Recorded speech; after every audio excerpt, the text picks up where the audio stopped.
And hello, everyone. Good morning, DGIF. It's Friday, October 6th, right?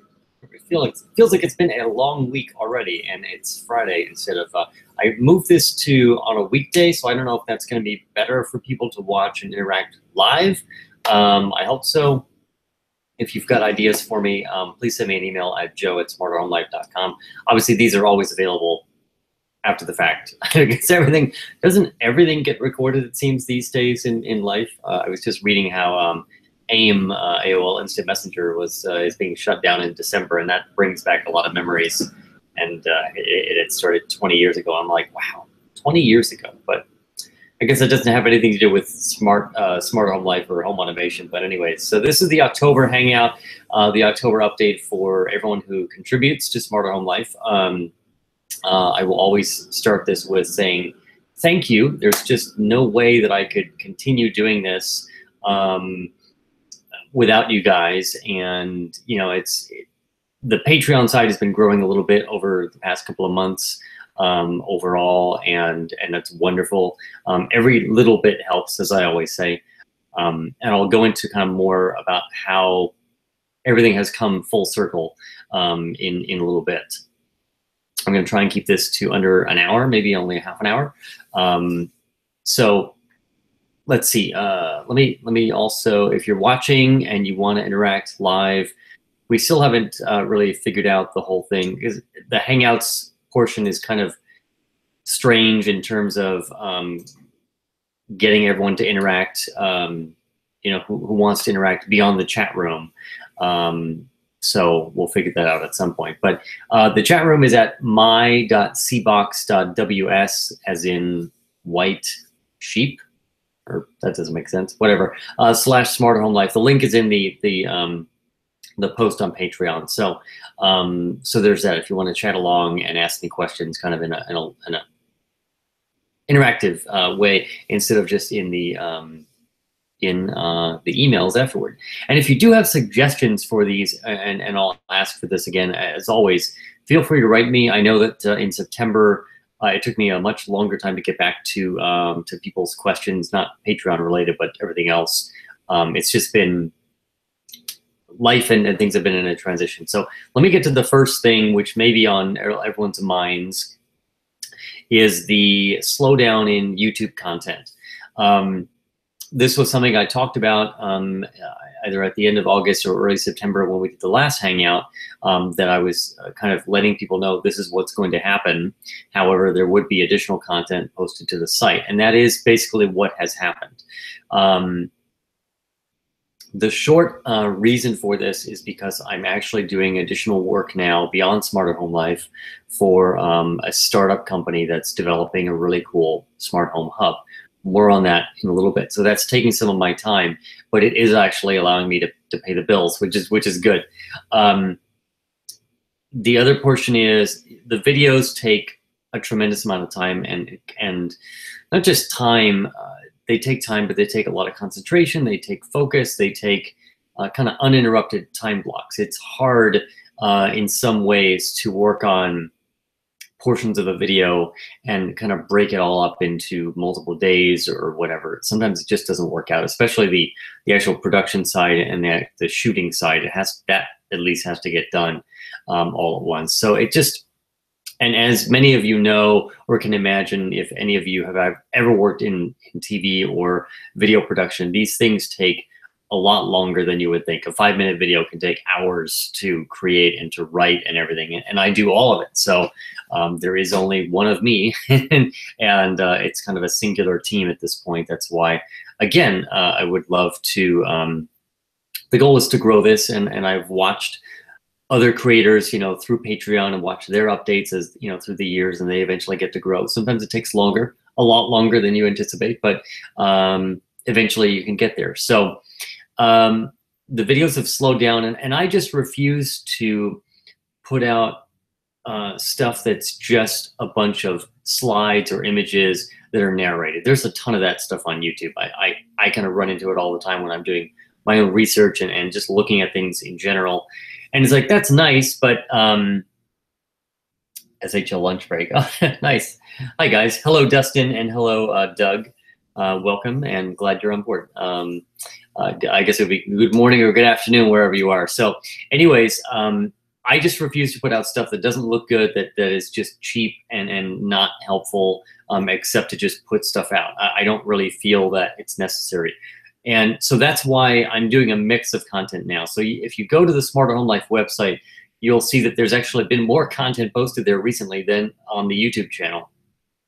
And I really am trying to build that. There's the Smarter Home Life website is in Google News now. It's in Apple News. It's in a couple other, it's indexed across the web a little bit better than it has been. And it helps for media things like getting into CES, because the requirements for some of the trade shows for YouTube are insane. It's like 1 million subscribers, and we're Smart Home Life is large, but we're nowhere near that large. So the website requirements are a lot less. So that's been a project, and the website started a redesign over the summer, and it's taken a lot longer than I've anticipated, but it's nearly done. So probably at the end of next week or sometime next week, I'll be able to make an announcement, a social media thing, and kind of really push the website harder than I ever have, because I feel like it actually looks good. There's great content. I'm going to be expanding the product lists beyond HomeKit to the Lady A Assistant and Google Home and so forth. So anyways, the website is going to be kind of a really great source, and it always has like the latest videos and such. So a little bit of slowdown on YouTube. I'm also kind of limited a little bit right now, kind of noise-wise. I happen to live very close to the state fairgrounds here in Phoenix. The state fair opens in 2 hours for the next 3 weeks, and it's only closed on Mondays and Tuesdays. So October specifically, I can only really shoot full days on Mondays and Tuesdays, and maybe sometimes in the morning. But because of some of my other work, I wound up late at night, and I'm not up in the early morning hours. So some of that isn't really important to you guys. But so the videos are going to continue to come out. The special stuff I promised for next week, which is a special video that's going to talk about, this will go public, and then you guys are going to get the kind of a day in the life of, which is really, really cool. So this is going to be a video talking about kind of a cool use of home automation, something that makes sense. It's just common sense stuff that people probably ordinarily wouldn't think of unless they had a use for it. And this is combining exercise with home automation. That may not make a lot of sense right now, but it will with the video coming out. The public video will be very cool. It's going to have some new filming techniques and it's just going to be really, really great. I was waiting on some new, couple more pieces of equipment to come in to get this done, and I need to do some tests over the weekend. But for everyone who's supporting, you're going to see, I'm going to basically make kind of a day in the life of how one of these videos actually gets made, from the conceptual stage to the production to posting it, the whole piece. So that will hopefully go live at the very end of next week, a few days after the actual public video. So that is kind of in lieu of, at least right now, of making, because we didn't hit the goal, unfortunately, for September. So that's kind of in lieu of doing the big, production of the kind of behind the scenes on here at Smart Home Life headquarters. But what I am going to do is, closer to the end of the year, and especially as things get taken down, when I have to move, there's going to be a lot of footage I'm going to be shooting, and I'm going to release a number of small kind of vignettes and walkarounds here for the patrons. So you guys will be able to see what no one else gets to see. It may not be highly produced. I'll try to have some of the content that I was going to have in the highly produced version. It's just not going to be as beautiful and perfect. So we've got everyone chatting. That's great. Just like I've got the chat window under the other thing. So so that's the slowdown in YouTube content, and I have to be timely about it for certain things. There was the Google announcement this week. I wrote an entire piece on it instead of producing a video, but I will be getting the Google Home Mini, which I think is going to be, really, I'll probably also be releasing kind of an analysis at some point in October, kind of talking about the comparisons now between the various voice assistant platforms. But the short of it is, I think we're in a really good state now where we have at least, maybe not Apple, because the HomePod is the only product they're going to be offering in terms of a smart speaker, and it's just very, very expensive. But Google versus Amazon, it's a really good point in terms of where we are with the competition with them, and they're both very good. And I've just issued a request to Amazon to get a review unit of the Amazon Echo Plus, so I can take a look at that. That's the one that's got the Zigbee smart hub in it that should also support direct home automation routines and scenes, and not necessarily having to shove that off to a SmartThings or something else. So cool stuff coming up. But let me share with you also why and I shared some of this with you before, and we're getting very close on this project that I've been working on. I was invited to start working with a company out of China in late July, just to do some simple strategizing and product marketing for them.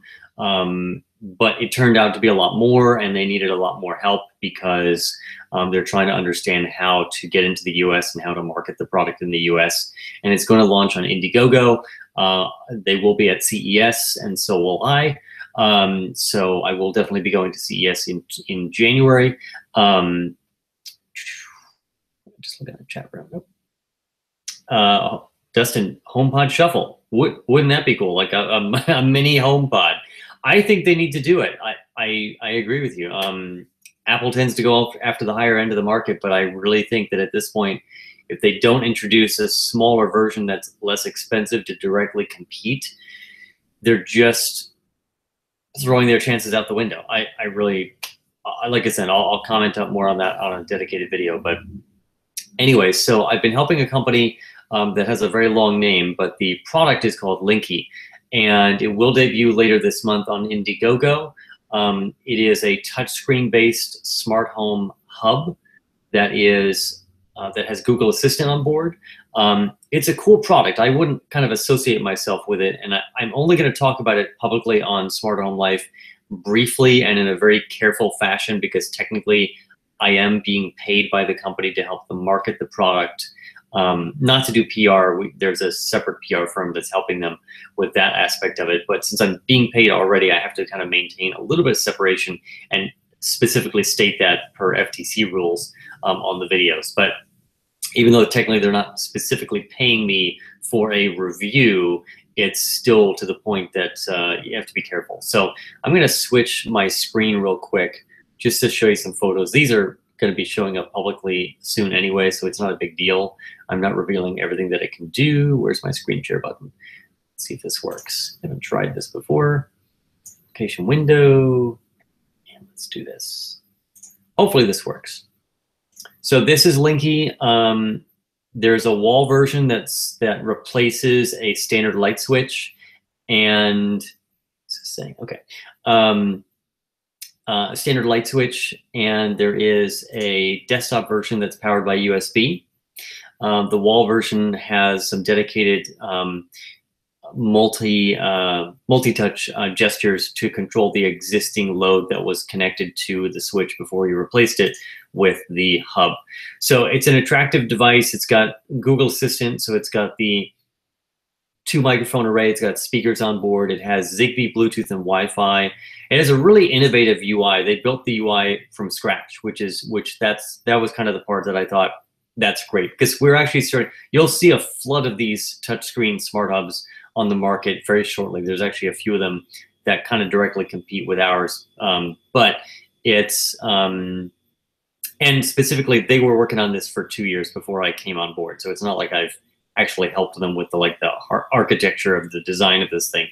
I'm coming in very late in the game, but they saw all of the videos, and I'll mention that in a second. But anyways, it's an attractive device. I think it's going to be very cool. It's going to be priced very competitively, and I mean very competitively. And their plan is to get it out to people sometime in Q1 of next year, assuming no bottlenecks, no manufacturing problems. But that's the kind of the brief on that. And let's go back to me. There we go. So I think it's going to be possibly very cool. iMac Chin.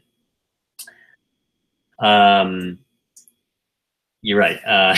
But anyways, and it kind of looks like a lighter version of an Amazon Echo, but it's a cool project. I'm starting to spend a lot of my time on it. But the upshot of this, and this is what I want to say, thank you to everyone, because Smarter Home Life began as Lighting Answers, over 3 years ago. It started to grow. I was, initially not putting a lot of content out there. Then I saw that, that people were actually watching the videos. So I said, let's focus a little bit more, put out some more content, and started the work with Patreon.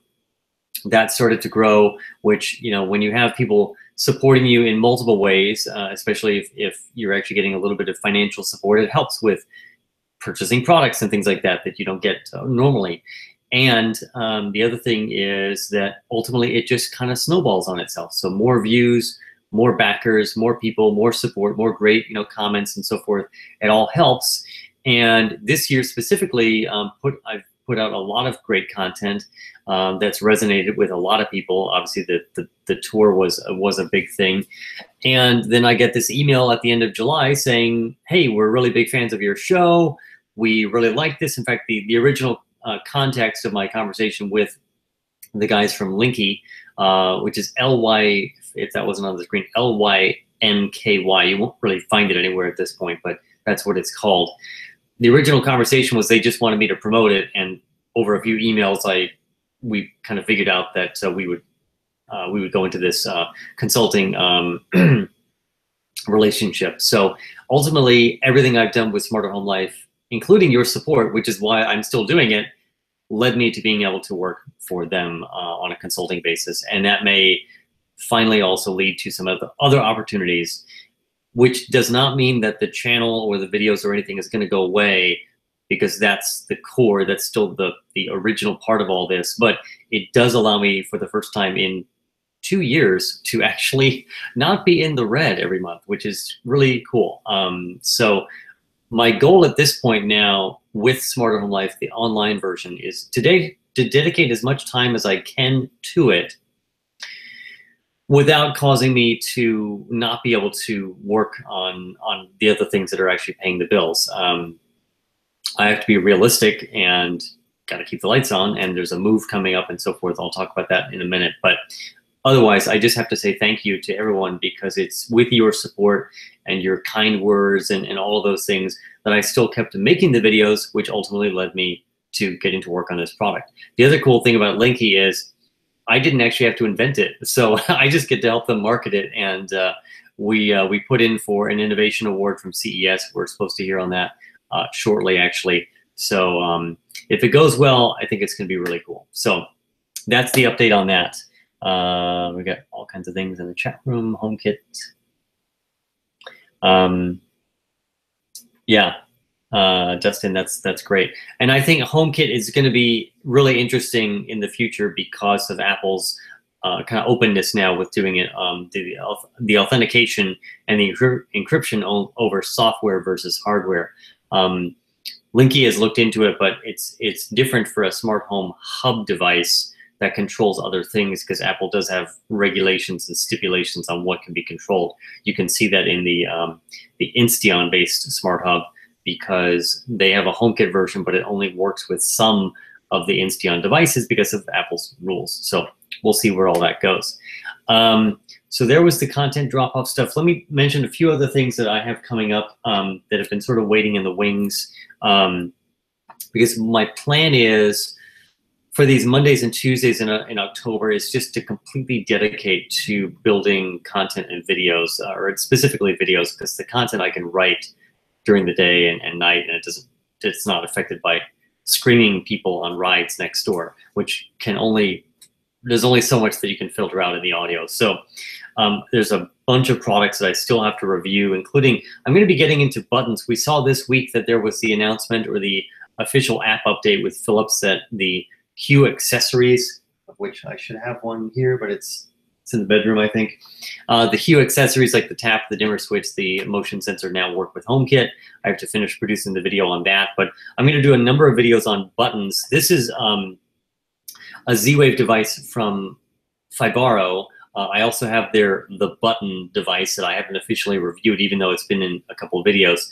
So I'm going to be reviewing this and the button officially, the Philips piece on the HomeKit enabling of those accessories, because I still think that buttons are really important. So this thing is a key fob, but it's a multi-button key fob that you can put on your key ring or just leave at the door. Because I think there's still some people who don't use the geolocation stuff, or they don't trust it, and they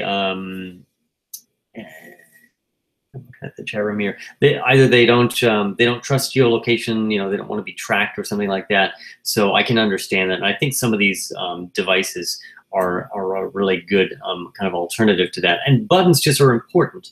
I'm going to be going over in the Philips video that I'm going to use the tap device as a ceiling fan controller, because I don't have a physical button for the or a switch for the ceiling fan anymore, because I automated it like 9 months ago and it's not there. So actually having physical buttons for that is actually really cool. So it kind of comes full circle. I'm just taking a look at what's going on in the chat room. That's really cool too. That's I think you mentioned opening your door, Dustin. I personally want a actual door opener, like, because I'm so used to having an automatic door lock, you know, with August or the quick set that I've got. I'm trying to get the new one. I'm trying to get in touch with Yale to get their new version that's going to support multiple different systems with a little cartridge that you can take out, a little network module, because I want to get the next kind of smart lock going. And it would be so cool to be able to actually have not just the door unlocked, but like you just have it open, just like at the grocery store. So that could be coming soon to homes as well. I know that's probably something that Mike would probably be interested in, who is also a patron and helped out with the video on the Chamberlain garage door thing for HomeKit. Android guy, get on the app train. Yeah, I think it's still odd. Speaking of Android, I still think it's a little bit odd that Android never really did something akin to HomeKit.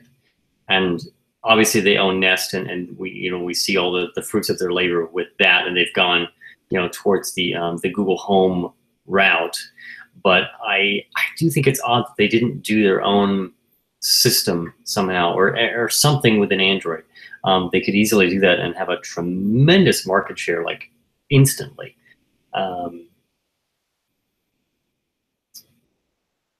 Interesting.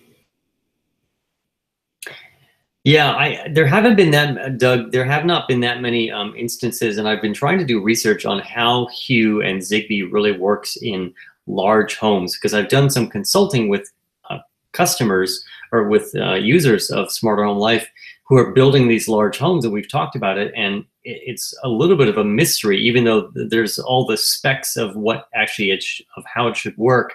But in reality, it seems that these devices do drop off because you can only have them spaced.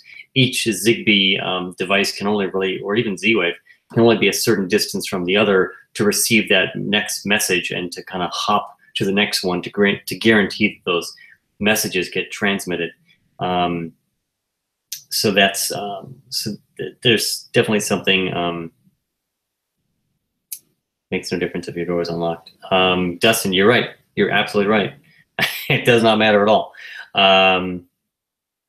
Motion sensors. Yeah, I think that Hue would be. They would have to do separate integrations because of the hub. The challenge is those devices, I think, are the Hue devices are still Zigbee based, but I think there's something there. The individual devices, not the bulbs, but the switch and the tap and so forth. There's something there that they're not quite compatible with everything else. I don't know if it's just a Philips thing, or they used because of the version of Zigbee that they're using. They just, I don't know. I wish these things were a lot more universal. 4 hops for Z-Wave. Thank you, Jay.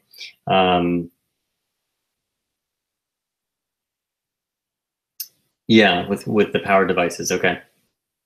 It's an interesting. We're just we're still fine. I think finally we are in the point with home automation and these various wireless protocols where we're finally seeing things that are really usable.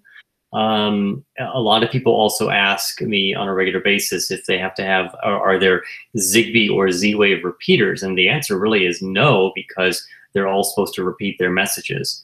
So it's kind of there's only so much you can do, and you can't put in. There are no such things right now as separate Z-Wave or Zigbee extender devices. So at this point, that are separate. Well, the chat room is really active. I think Fridays are a good day to do this. I also want to mention to everyone, and I sort of hate to do this, but what I did was I opened in terms of the Patreon and all the perks and so forth, when I was doing the campaign in August and September, I kind of opened everything up to everybody.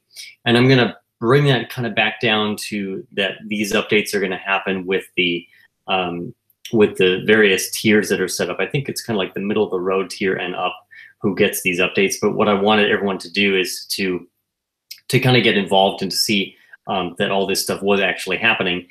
So it's going to it'll change for November, but I wanted everyone to kind of see what was possible with Patreon. So I kind of opened everything up in September, October. The chat room is more active this time than any other time. So I think 10 a.m. on a Friday is a good time. It's a good time to do this. So I'll be doing this. Brett, hello, welcome to the chat room. And the Zigbee protocol with Hugh. And you know what's interesting, and I want to get your guys' feedback on this as well. I still, and in terms of in your own experience with devices that are, Wi-Fi based and Bluetooth based, even things like LifeX, with Hue, and obviously this is a microscopic place, so there's no issue with signal degradation. But with Hue, I run into zero issues, like zero, and I constantly still, on a regular basis, even every other day sometimes, with certain LifeX devices and even other devices that just either don't respond, they have to be rebooted. Anything that's Wi-Fi or Bluetooth. Bluetooth, obviously, it always takes a couple seconds usually for it to wake up. It's getting better, but it just seems that some of these dedicated protocols that were built, 10 years ago to start with, they're just the ones that were designed for this stuff. I still feel on a certain level that, and Bluetooth 5 is specifically trying to change this, but that at least the older versions of Bluetooth and Wi-Fi were kind of shoehorned into the IoT because there was nothing else, and companies said, well, we can do it this way, so let's just put it out there, and we'll fix it. We'll put it out as Rev A, and it'll be okay. And then once we get to version 4, everything will be perfect, and consumers will just have to suffer for a while. I think it's a terrible way of doing business, but still, I mean, that's what the industry did. So I wonder what you guys think about that. Iris plugs. Iris, that's interesting. Do you, Brett, do you use, you're using SmartThings. I'm guessing you're just using a couple of the Iris devices and not the Iris hub. I guess the Iris devices are not that expensive. That's another good reason to use them. And they are, I guess, universally compatible. I haven't done much of anything with the Iris system. I had to kind of write it off, but I had initially thought of, with Lowe's coming out with their line of products as a Me Too strategy, and I guess that they've had some uptake with certain segments of the population, and that's okay. I think if people feel like they love a certain brand or they love a store, and I personally like Lowe's over Home Depot, so I think people who are brand loyal would say, yeah, Iris, it's made by Lowe's, it's got to be good. So they just haven't. I don't see them much in the press or in the news lately since they launched a couple of years ago. I think they're still their advanced version is clearance. Yep, that's the way to do it. I think their advanced version with their hub, they're still charging a monthly fee, which is kind of a buzzkill for many of us. So I think that's not there. fix themselves out of the app update. Has anyone with the HomeKit or anyone in the HomeKit world? Because I have not done the update yet to the Hue accessories. Has anyone done the HomeKit update, and does that work pretty well? Because I'll be doing it. I'll be producing the video in the next couple days. This is more like now a home automation discussion instead of actual discussion of like what's coming up with the show. I'm gonna brief respite. So the other thing I was sent, and then I was sent it, and then I was told, oh, please don't review this until October because we're working on an update. And I thought, why would you even market your product if you don't want people to understand your product? So this is one of the first, and this was not announced at IFA, but it was one of the products that was covered during the conference.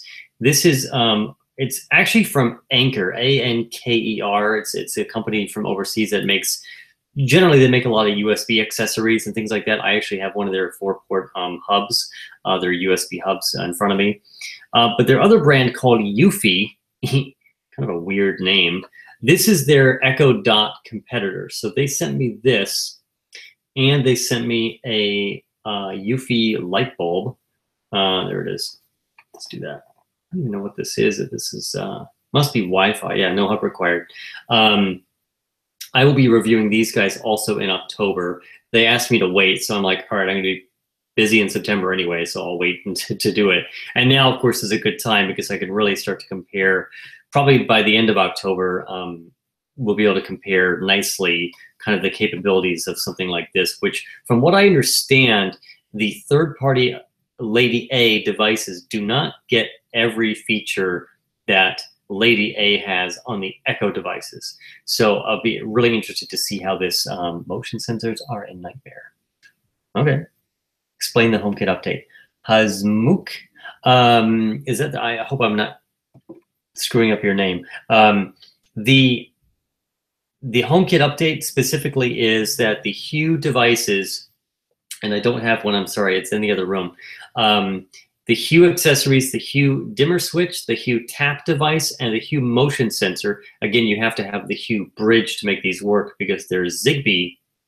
Those devices, through the HomeKit enabled Hue bridge, will now be able to control HomeKit scenes. I don't think they can be assigned to individual HomeKit devices, but they can be used to trigger other HomeKit things outside of the Philips Hue world. So it actually breathes new life into things that you've already purchased and that you can repurpose them for other things. It's only a HomeKit thing at this point. Like, it doesn't work with SmartThings necessarily, or any other platform.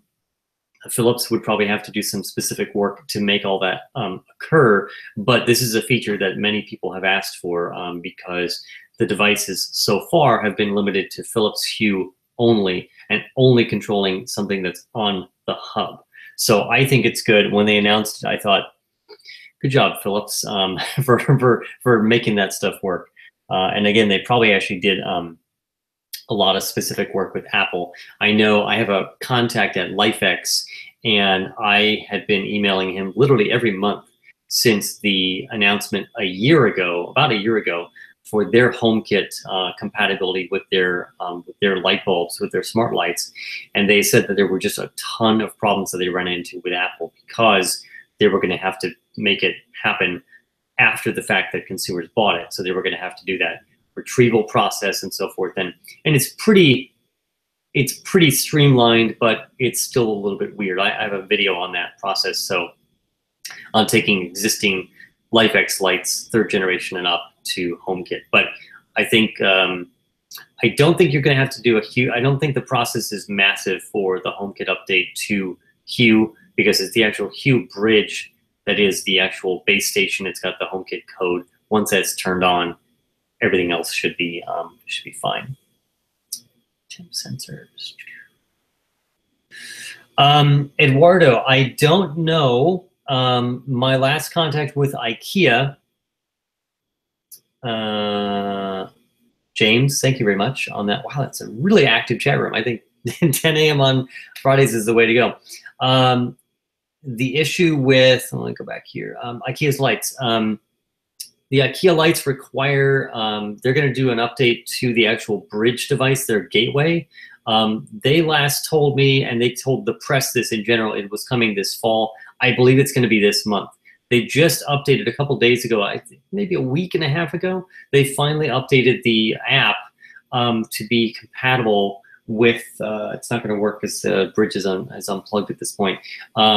The bridge, the app is now compatible with those color bulbs that I reviewed, and the color bulbs themselves are now listed on the IKEA website. They're not they weren't as of a few days ago. You couldn't buy them through the IKEA website. They were only in stores, but you can at least look at the specs. And it looks like they're still not selling them a la carte. They're still paired with the little round remote device. And that's, I think, $35. Still cheaper than anything else. But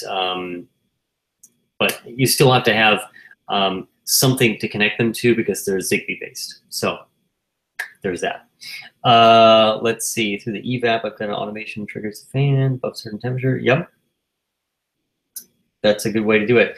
And it's still to the point right now with the fact that there's only so much that you can do HomeKit wise in Apple's Home app. It's gotten better, but the third-party apps are still probably the way to go for some of the more advanced automations, like looking at temperature rules, like at temperature ranges and so forth. I'm going to be finally looking at, because I know it sounds weird that I've waited this long. The original Home app that's like 10 or 15 bucks on the App Store. I'm going to be kind of going through a large, really in-depth look at that myself, just to make sure that some of the things that I talk about with HomeKit and its limitations are not inaccurate. Although I believe that everything I know at this point is pretty accurate in terms of what HomeKit can do and cannot do. Jason, help me understand this. I have a LifeX receptacle controlled by a light switch. How do I deal with people turning off the light switch? You don't. LifeX does 99% of the time. I'll say that because sometimes it doesn't. LifeX is really good at remembering the last brightness state and the last color that it was, that were the attributes before it was turned off by a switch. It's really good at remembering that and coming back to it. They don't have a way, there's nothing in the app that I remember to adjust those settings. Hue, of course, doesn't remember them at all. It just goes back to full white. So there really isn't. So Jason, I'm sorry if that doesn't answer your question, but it's really good at remembering the last setting at least. There isn't another way to adjust that.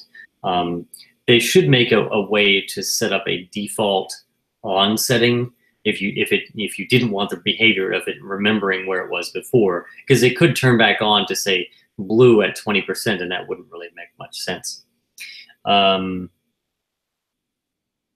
Kills automation.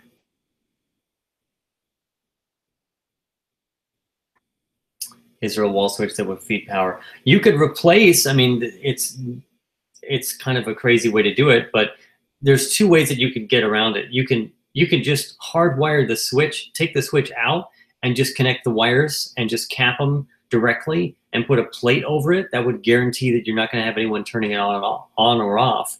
Or you could get a smart switch, but it's still going to have the ability, it's still going to have a paddle on it that someone could turn it off. My recommendation is if you're putting smart lights into something that's controlled by a switch, just disable the switch.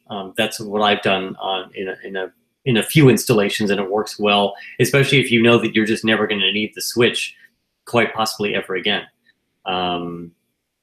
That's one way to do it. I guess this turned into kind of a Q&A.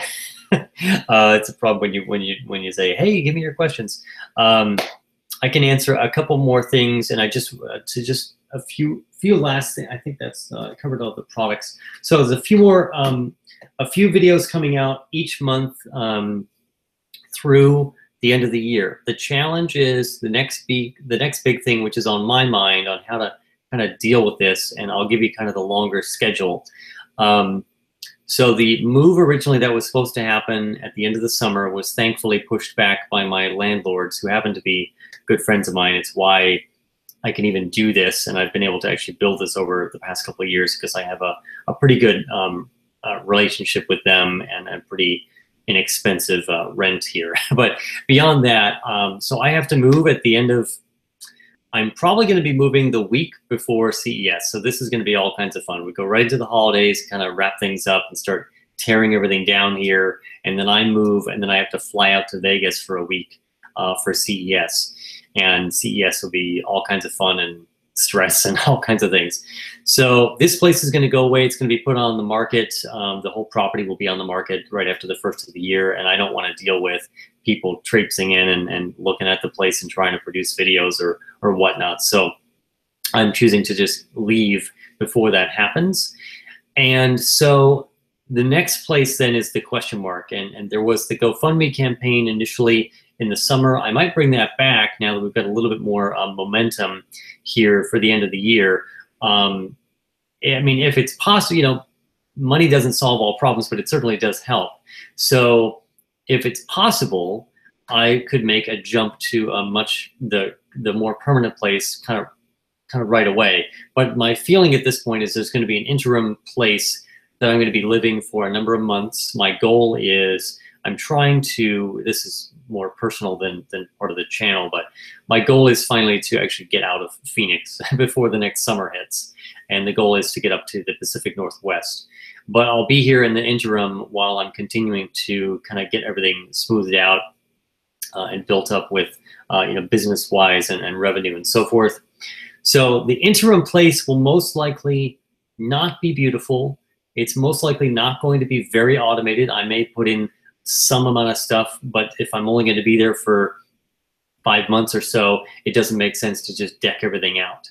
So what the plan is, as I'm continuing to produce a number of videos per month, some product videos and some how-to stuff through the end of the year, I'm going to be shooting a lot of B-roll, additional footage that had been, a lot of it will be reused from the tour because it has a lot of beautiful shots of the place, but there'll be a lot of new footage that'll be shot as with everything looking correctly and kind of operating and lights dimming and locks changing and so forth and automations running so that I can reference it, because there's a ton of how-to material.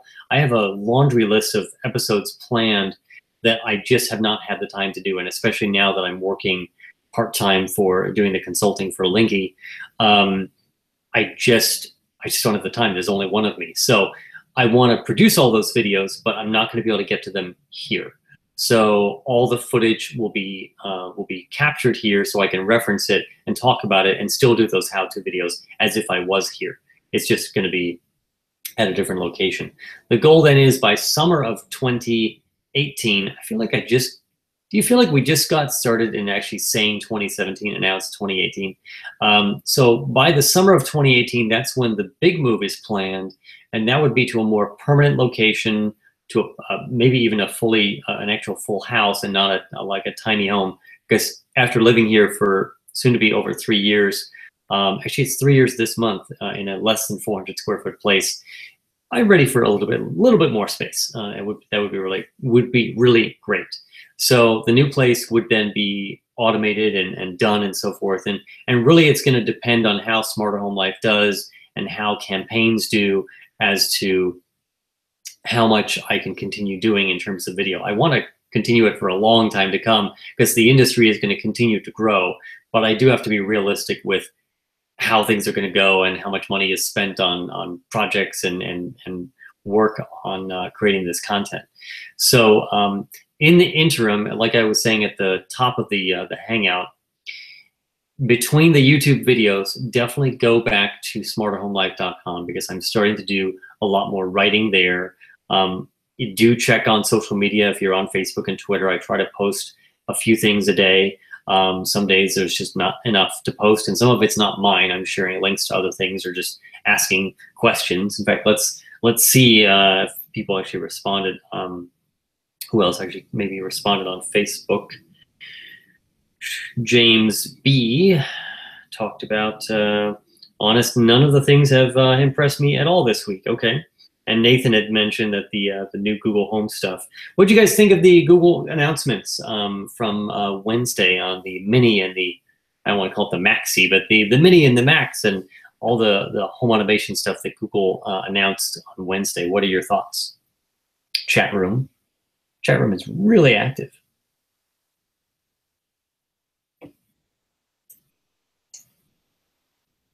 Switch guards. That's a good idea, Dustin. I didn't realize that there were. I guess I shouldn't ever say that I didn't realize that there was a thing, because I think there is now a thing for everything that one could imagine, and it probably exists on Amazon. Let's see, switch covers. Yeah, that's a good idea. It's kind of like those covers that you'll see in commercial buildings that they put, the kind of clear covers that they put over thermostats to prevent anyone from changing temperature. I hadn't thought about that. To me, it would seem strange in a home. I would just say in a home, I would just rewire it, but that might not be realistic for you. New brands, IKEA would have compatibility within the year. Eduardo, you are correct, and welcome from Italy. Part of my background is Italian, even though I was born here.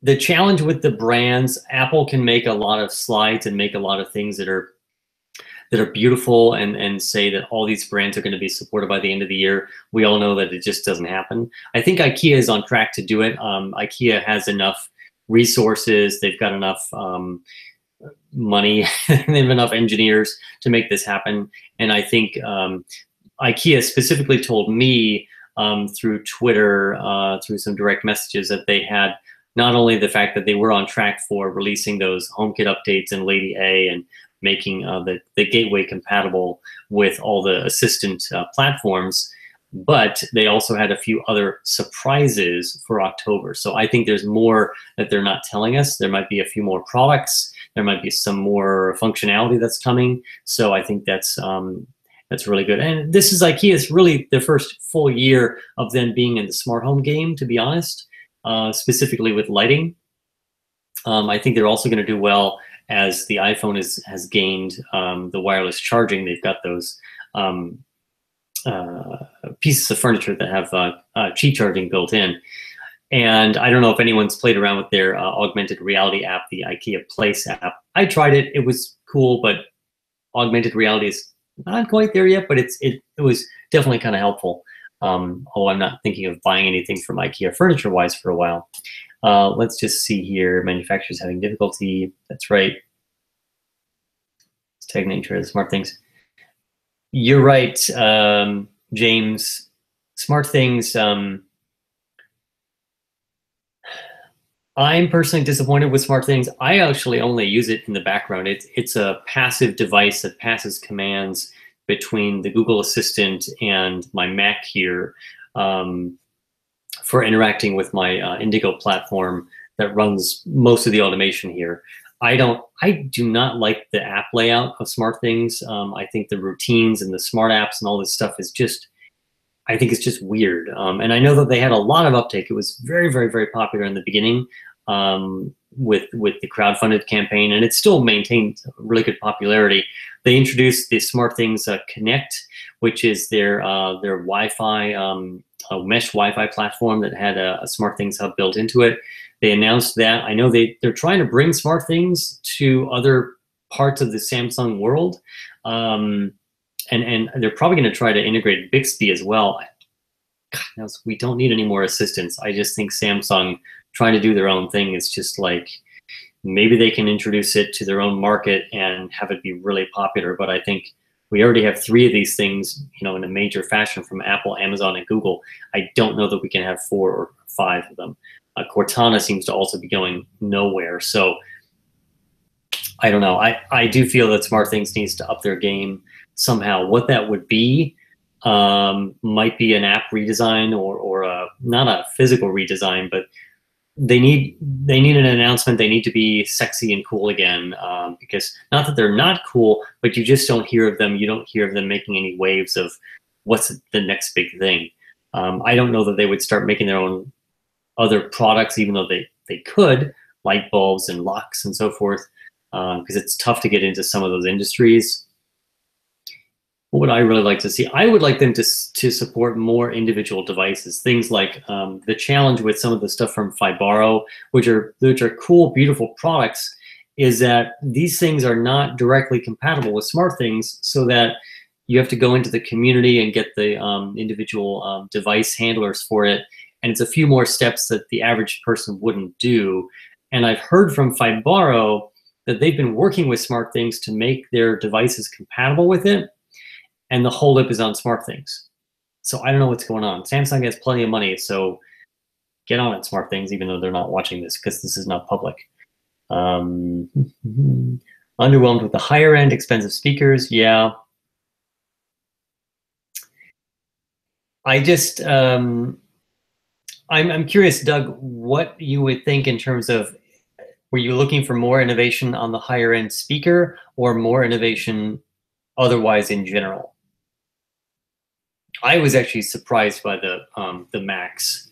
I wasn't sure that they would actually go for that, but I think they're going after Sonos and they're going after the HomePod. Although interestingly enough, the Max is $50 more than the HomePod, which I think was really weird for Google to actually introduce a product that's at the higher end. And then the Sonos One with Lady A on it, and then it'll be joined by the Google Assistant next year, was half the price of the top end from Google. So I'm like, wow, that's really, it was a really interesting news day on Wednesday. Yep, you're right, exactly. The TVs. And I think that's where the integration, I think, let me know, guys, if you think about this. This is my opinion on the smart home kind of world in general at this point. We've seen that you can put technology, chipsets, Z-Wave, Zigbee. We've understood now for at least a year, probably really longer than that you can automate all this stuff. These smart locks are not new anymore, right? Key fobs and smart lights are not new. This stuff is not like rocket science to anyone anymore, except the people who really are not in the smart home game. They haven't really been following it, and they just go to their friend's house and they're wowed by it, and then they find out that they can go to Best Buy and just buy the stuff and bring it home. My belief at this point is it's the integration between all the devices, like you were saying, Doug, and the other piece of this is that it has to get easier for people to use. And I think this is going to come from the AI side. This is going to come from machine learning. As many people who don't want to kind of hear that with automation because of the concept that it's going to take over your life and your house will lock you out, and it will hackers will break in overnight, and your thermostat will be set to 0 or it'll be set to 100. I think the intelligence of these systems has to come up so that it gets to where kind of the vision of what Vivint is trying to do with their Sky, it's not Skynet, but it's a really bad name for their automation platform.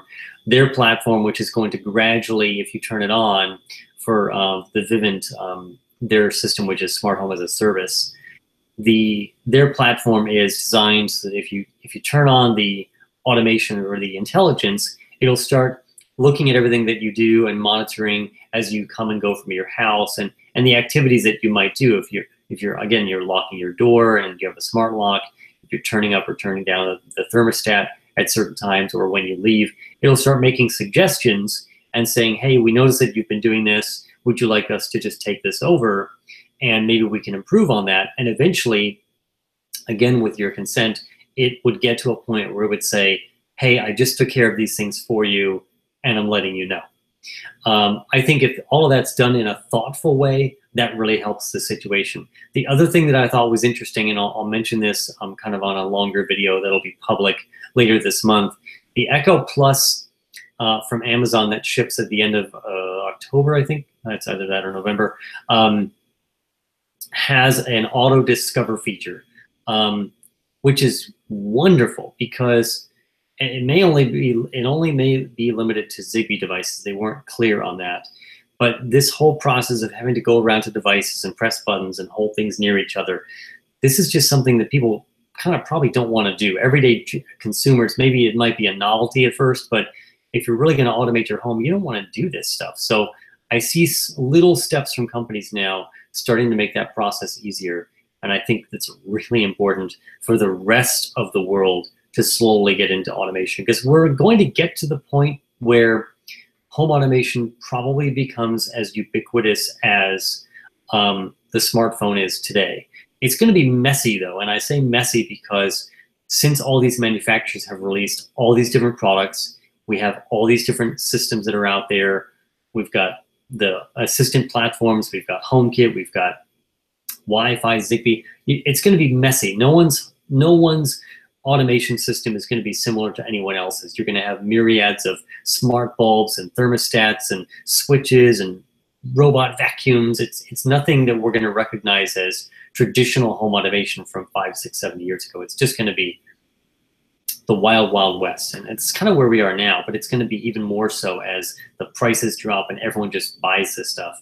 And I don't even think that it's going to be full systems either, except in new homes. It's going to be just people are going to say, oh, this looks really cool. I got this on Black Friday and I got some smart lights, and that's all they do because that's all they want. And maybe they automate their thermostat, but maybe they don't because they think replacing the thing in the wall and changing wiring, removing wires and putting in a new one is too difficult. So I think it's going to be a really big variety of how people automate their stuff. I come from this old idea of I want to automate everything. I'm not afraid of wiring, none of those things. So the whole place, this for the first time, specifically, everything I think that can be automated except for the window blinds in this place, just because there isn't a device that can easily automate them for a retrofit.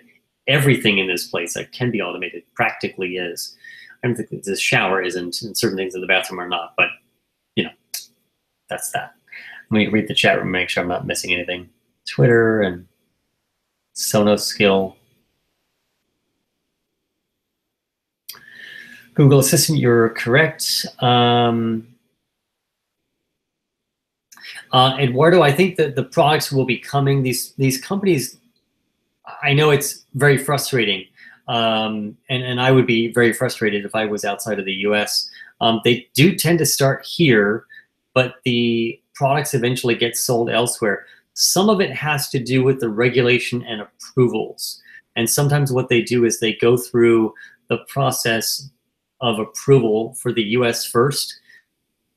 The EU and other parts of the world have stricter, many times, not always, but many times there are stricter requirements that they have to go through and to receive the approval for selling the products outside of the US. I know the company that I'm helping bring a product into the US has to go through the FCC approval process, and that's a whole 60-day, 90-day thing to go through before the product can actually be sold here. So sometimes it sounds like they're just delaying it. It may be part of it because they want to get the experience here first and understand how the product's going to do. Also, there's a different marketing strategy for different parts of the world, but part of it is the approval process. I know if you look at Apple and how they roll things out, they tend to roll out things to a certain set of countries and then they roll to the next one. It could also be just manufacturing. If Google doesn't have the manufacturing capacity to roll something out across the planet all at once, they won't do it. So some of it's business, some of it may just be delays and letting the product become popular somewhere and then letting that demand build. It would make sense to do it all at once, but I don't work for Google. Dustin, I'm really concerned about the HomePod. I think that we need to see an announcement from Apple, another event this month, and it'll probably happen. They'll probably announce it and say, oh, it's tomorrow or it's in a few days. There usually has been, in recent years, a secondary announcement from Apple in October. It's only the 6th. I think we're just all waiting on pins and needles.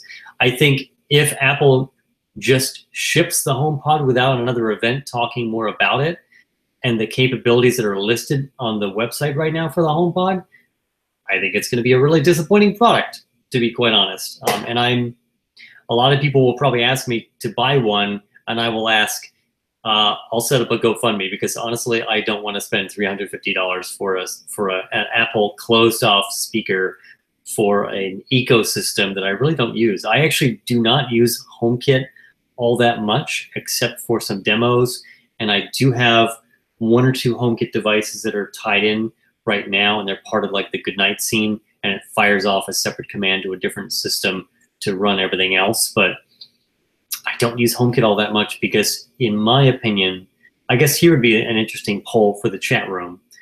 What is your favorite, or maybe not favorite, what do you think is the most useful voice assistant platform? Is it Siri?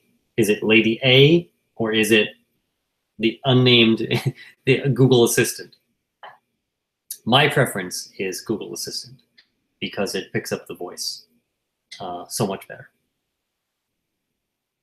Cook meals for you. That's, well, you can almost get there with like the June oven and stuff like that. You just get your delivery of, actually it wasn't the June, it was, I saw this on Twitter the other day and I can't remember this thing. It was a steam oven. You have to look it up, but it was a steam oven in concert with it was like steam, and it did a number of other functions in concert with a food delivery service. They literally just send you the meals, you stir it, you stick it in the oven, and you scan a QR code and you're done. But you can use the oven for other things. But again, the oven's like $400 and the food is kind of overpriced. But if you have no time and you live in Seattle, then it's probably the way to go. HomePod Mini, I 100% agree. At this point, they really have to do it. The INNR GU10. I haven't even heard of that brand. Echo more than Google, more dots, yep.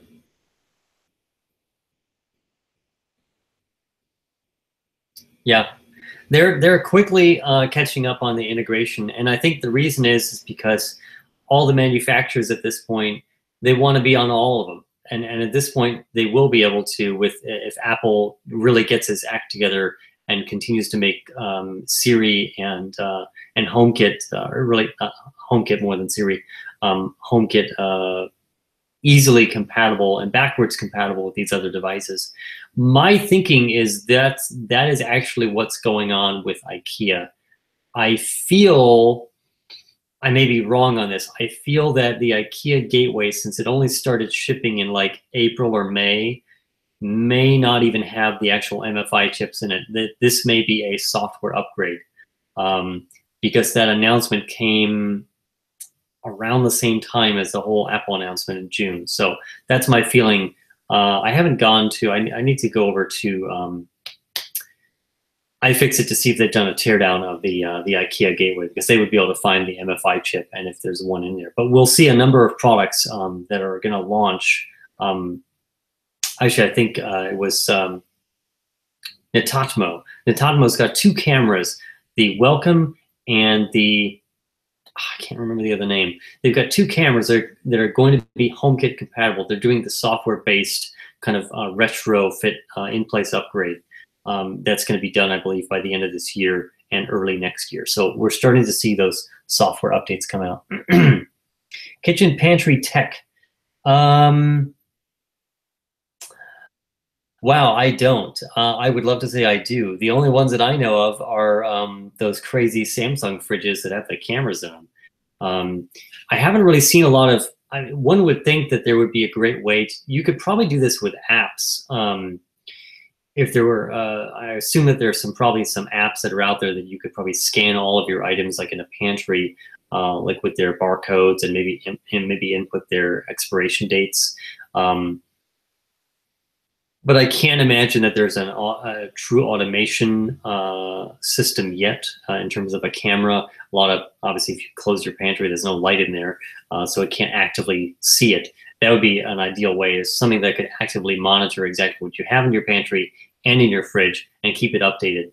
I would think that probably the only way to really do that really consistently would be NFC tags, but I haven't really seen anything out there. There really hasn't. The kitchen tech that we've seen a lot of lately has really just been these kind of one-off appliances and everything that gets a Wi-Fi chip, you know, your Wi-Fi crock pot and all this, some of which is helpful, some of which is like, I really don't know about that. The LifeX bulbs, yes. So the LifeX, this was the LifeX third generation, which was the products that they did last year. and the LifeX Plus, which are the ones that look identical to the 3rd generation products, but they have the infrared bulbs. They have the MFI hardware. All their new stuff, I think, are after Apple's announcement. At a certain point, I think they're going to just drop the chips out of them, because why bother if you can do it software-wise? But from what I understand, everything was built with the chipsets. They didn't have the software ready, and then they went forward with the process. They were trying to get this stuff rushed out the door. LifeX is a very small company. They're based in Australia. They've got an office in San Francisco. That's who I work with. But they're much smaller than Philips. They only started 5 years ago. They do have some venture capital funding. They just introduced a slew of new products this year. Just like over the past month. The LifeX Mini, I'll be getting those as review units later this month. The LifeX square tile thing. They've got the LifeX Beam, which is like they're repurposing some of their LifeX Z strips into these new products.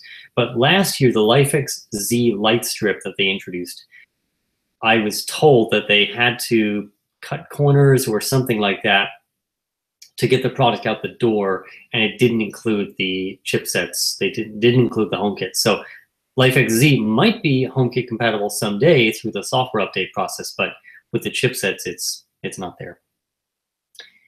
Let's see. Bloomberg stated installer base for Amazon Assistants was 25 million versus 70% of the market.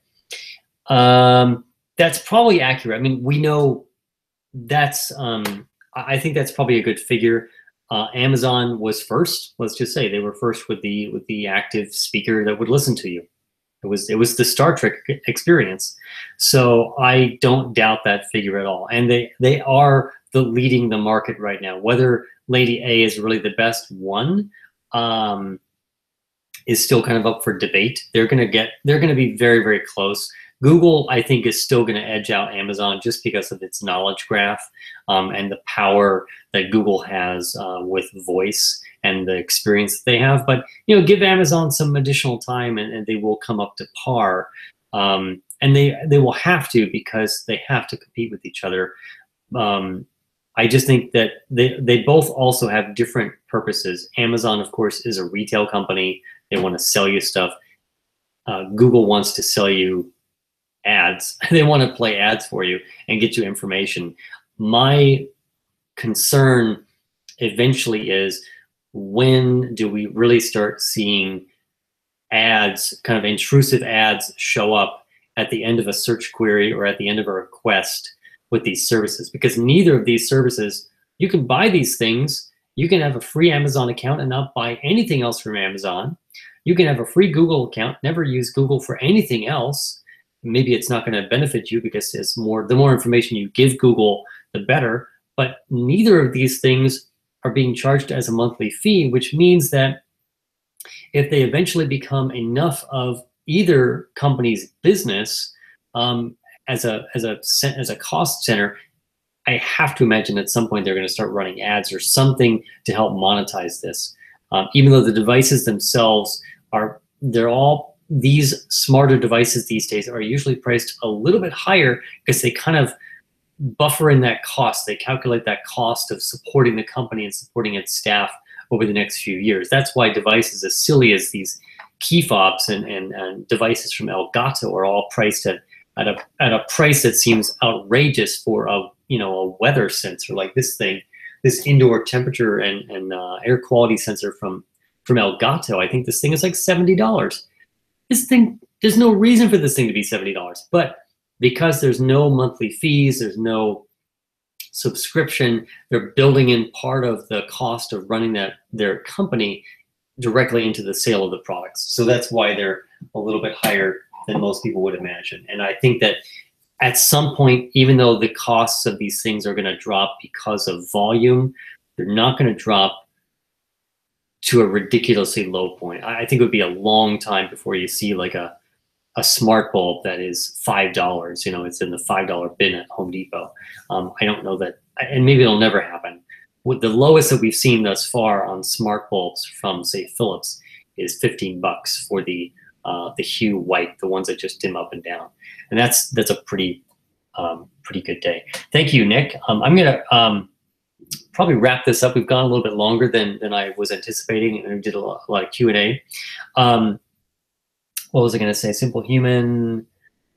That's cool. You know what? I like the Simple Human trash cans. I don't own one because they've always been a little bit out of my budget when I want to go get one, but they're always so beautiful with like the stainless steel.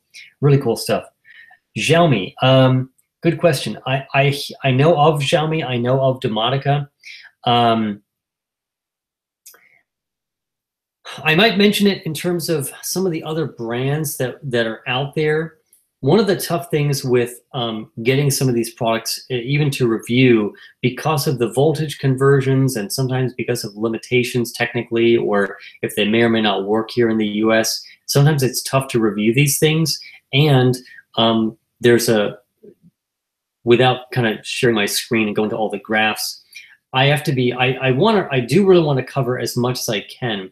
The challenge is for me specifically, there's about 85 to 90% of the traffic for the channel and for what I see on the website all comes from the US. And it's not that I'm going to be US only all the time. I can't cover the other stuff as much as I would like to, partially because of, as much as I want Patreon to be the ultimate way that we do things, and it's possible depending on how things go with the other things that I do consulting wise in 2018, it could be that there might be a date in 2018 that I say to the audience and I say to everyone on Patreon, all right, I'm going to shut the ads off and we're going to move everything to Patreon. Right now, part of how I make a living does come from revenue from YouTube. So I have to be careful to balance out what I cover based on timeliness and based on popularity and so forth. Xiaomi is very popular overseas. It's not very popular over here, but there's only a small percentage of traffic that comes in from there. So I actually should, it's been on my mind for a little bit to do probably a general video on some of the lesser known brands, because some of them do make relatively good products. I've seen the reviews on Amazon. They're relatively decent, and they're also less expensive. So it's a possibility. They don't necessarily work with all the other systems. That's the other problem we're getting into now, where consumers' minds will be trained that if a product doesn't work with their favorite voice platform, they're not going to buy it. That's the other problem. So the companies really have to focus on making these things compatible across the board. The Sylvania HomeKit bulb. Good question. I couldn't get it. I actually couldn't get it from them as a review unit, probably because I'm still finishing out the reviews of the products that they send me in the summer that are not HomeKit enabled. I pre-ordered the HomeKit Sylvania bulb in the middle of August. On the day it shipped, I got an email basically saying, oh, I'm sorry, we're out of stock and we can't send it to you until like late October. And I thought, okay, that's really rude. Like if you don't understand, if you could have emailed me a few days prior saying, we know that we're not going to have this, we're not going to have it in stock. Like we can't do these orders. I still think that even if Amazon can't get this right, then I don't know. But according to Amazon, I'm not getting it until like the end of October. So I would like to review it. And at that point, it's already been on the market for a while. I want to review it. I want to take a look at it because it's the first dedicated HomeKit bulb that looks like a bulb. It doesn't look like that weird thing from Kugeek. But I think it's going to get very few views because it's already going to be on the market. So I haven't heard that much about it anyway. I mean, Cena did a review. A few other people did a review. Their bulbs are okay. The Sylvania stuff is okay. Some of the colors are not that great. It's a Zigbee bulb. It responds pretty quick. It's pretty bright. It dims okay. It's not the best bulb. LifeX still beats the pants off of it for brightness and for low-end dimming. Smart bulbs are getting a little bit kind of, I don't want to say boring now, but it's hard to introduce a brand new product that it's like, it's going to blow everyone's minds. But once I will be doing, by the end of this month, a full comparison across Sylvania, LifeX, and Hue, and probably IKEA, although I did the IKEA comparison between Hue and IKEA, but I've got a setup now where I can do 3 all at once in the camera, so it should be good. Sorry about that. New product called Homey. Yes, I think it's a hub device, and it's a Kickstarter, um, Kickstarter or indie. It was a crowdfunded product. I actually remember Homie from about a year ago. I also took a look at a what was it called? It was about 2 months ago. I was interviewing someone. I talked to someone on Skype who's also developing a smart home hub from, I believe it was the Netherlands. It wasn't Homey. It was because their apps were called Heart apps. I don't remember. I have to look it up. I'm sorry.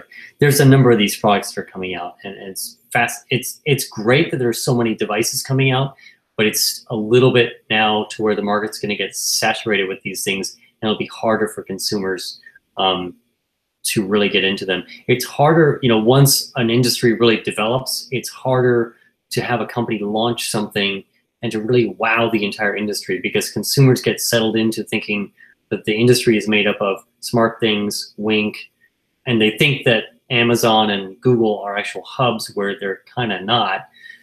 So I mean, it just as with everything, it's hard once you have established brands and they have consumer mind share. Like if a company was going to introduce a new type of Kleenex, no one would care at this point, because we're all just used to saying the word Kleenex for anything that's a tissue, right? And no one's thinking that someone's going to innovate on the tissue area, right? It's kind of, you understand my point. I'm going to wrap this up in about just 2 minutes. I'll take a couple more questions and for the chat room. If I was a smart home tech company, what would I make? I do love lights and proper dimming. I think it's a challenge to bring a new product to market that would wow everybody at this point. Not that it's impossible. I would bring out a hub device, or I would probably bring out one of these. I would personally, if I wasn't already working with Linky on their product, and let me show this again real quick for people who kind of joined the stream late. You can go back into the stream. This is what I was starting. I started consulting with a company that was already developing a product. This is going to launch. This is under embargo technically until the end of the month, so do not share this. You're getting a sneak preview of something that I've been helping, not to develop specifically, but it was in development for 2 years, and they brought me on board as a marketing and strategic consultant. Let me just check that I've got the same thing. 1 second. Let's do this and do, come on, here we go. This is Linky. It's a smart home hub with Google Assistant. It's got the mics on board. They could eventually support the Lady A. It's a beautiful device. It replaces a light switch, or it also can sit as a on the desk, or just a flat surface. It got a back to it, so it kind of angles, and it's USB powered. But otherwise, it does sit on a on the wall. And it's a beautiful interface. It's going to work in very interesting ways, not just with Zigbee, Bluetooth, and Wi-Fi devices. It's going to control most things locally, and it's going to try to use the cloud sparingly. It will have some interesting integration with IFTTT that we're working with them on. It has a drag and drop interface. It has a way to build scenes and add devices unlike any other hub that's out there. So they've been working on this thing for 2 years. It's very cool. Is it groundbreaking, like earth-shattering? No. I mean, it's a smart home hub. Let's be clear that it's hard to go back to me here. Come on. I don't want to be screen sharing anymore. Oh, there we go. The other piece of the equation, and to answer your question, you're right, no Z-Wave. The issue was Z-Wave requires a whole bunch of regional certifications, so they opted not to do it initially. And they're from Asia, so this is Doug. The video will be up shortly. The video will be made available automatically. So the link that you went to for the live chat for the live video will be the link for the replay. It gets recorded and it's available within a few minutes. Linky is spelled L-Y-N-K-Y. You can go to the site right now. It's going to just send you to a site to sign up for more information. And the release date will be the end of October. Again, it's all embargoed. So please don't share that. It will be on Indiegogo for a very reasonable price. No Z-Wave, but the only thing I can say about not including Z-Wave is if you look at the Echo Plus, which is the brand new Echo that's still shaped like the original one from Amazon, that doesn't have Z-Wave either, which I was really surprised by. So that's kind of my other way of talking about the Linky story, even though they made that decision before they brought me on board. And I did criticize the decision, but they're already so far along with the design and getting ready for manufacturing that at this point, if they had to add a bunch of Z-Wave chips to it, they'd have to start not from scratch, but it would delay it another 3-6 months. So we think that probably a second generation probably will have it based on demand. But anyways, that's something. They're going to be at CES. I'll be helping them with CES. I've been doing a lot of stuff with them. So anyways, you'll see some of my work if once it comes out to the crowdfunding site, Indiegogo. That's where it will be in late October.